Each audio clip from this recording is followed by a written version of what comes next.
चाचा चौधरी और आदमखोर। एक बार चाचा चौधरी घूमने के लिए अफ्रीका गए।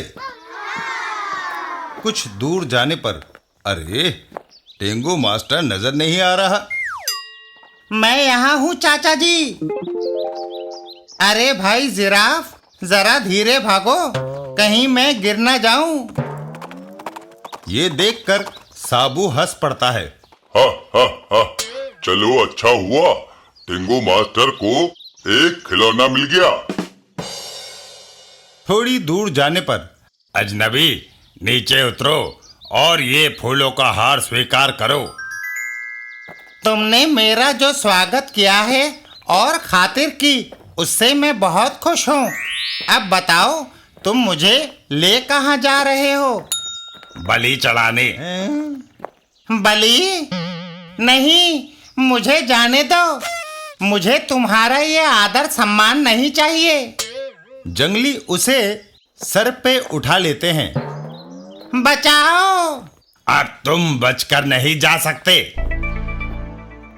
टेंगू मास्टर को बलि के लिए हाथ पैर बांधकर डाल दिया जाता है। मरने के लिए तैयार हो जाओ। तभी पीछे से हाय! बाकी जंगली चाचा चौधरी की ओर लपकते हैं। इसको भी पकड़ लो, इसका मांस खाएंगे। चाचा चौधरी के भीमसेनी लठ का एक जबरदस्त वार और जंगली धराशायी हो जाते हैं। इधर साबू, ठहरो, मैं तुमको अभी मजा चखाता हूँ। भागो दैत्य! चाचा चौधरी और टेंगो मास्टर उठो। क्या मैं जिंदा हूँ? चाचा जी, अब हम किधर जाएंगे? साबू, हम अफ्रीका काफी घूम लिए, अब हम अपने देश वापस जाएंगे। लगता है इनको चाची की याद आ रही है। और चाचा चौधरी भारत को रवाना हो गए।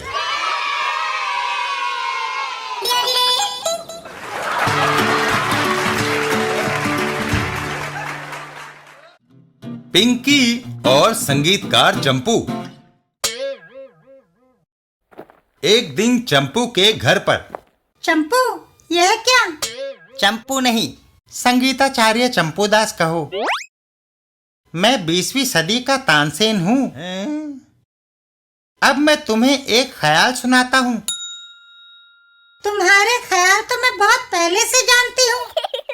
अरे वो नहीं, ख्याल शास्त्रीय संगीत में एक राग होता है।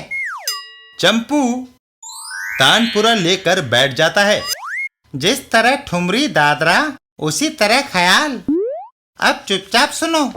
और चंपू गाना शुरू करता है। थोड़ी देर में चंपू, क्या तुम बाहर जाकर नहीं गा सकते? क्यों? बाहर खड़े लोगों की भीड़ समझ रही है कि मैं तुम्हें मार रही हूँ, इसलिए तुम रो रहे हो। हैं?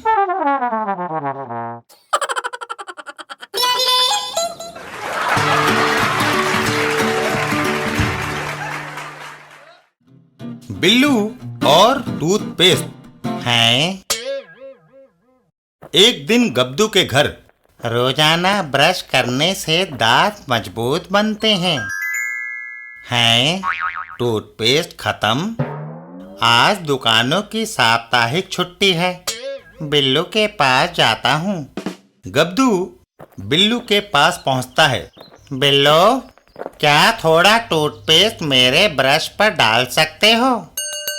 गब्दू, मैं आयुर्वेदिक दंत मंजन करता हूँ। ये जड़ी बूटियों से बना है। मेरे पापा हर रोज आयुर्वेदिक मंजन करते हैं और उनके दांतों में आज तक कभी दर्द नहीं हुआ। तब तो मैं भी मंजन इस्तेमाल किया करूँगा। क्या तुम मुझे ये दे सकते हो? क्यों नहीं? और गब्दू वो मंजन लेकर वहां से चल देता है। धन्यवाद बिल्लू।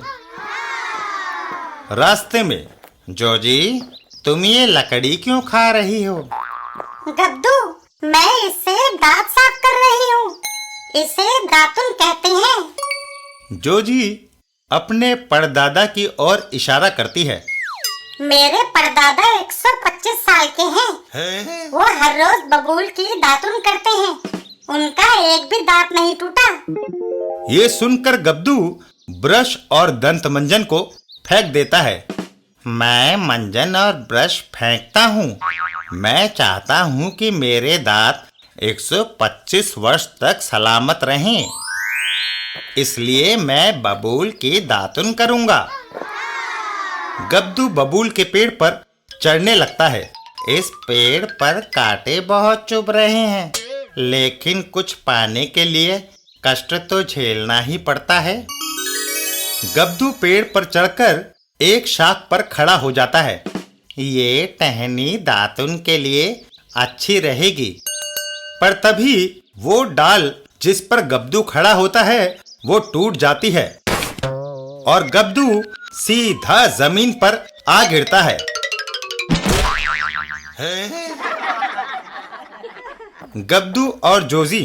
कहो गब्दू, दातुन का कुछ असर हुआ? हाँ, मेरे 2 दांत टूट गए।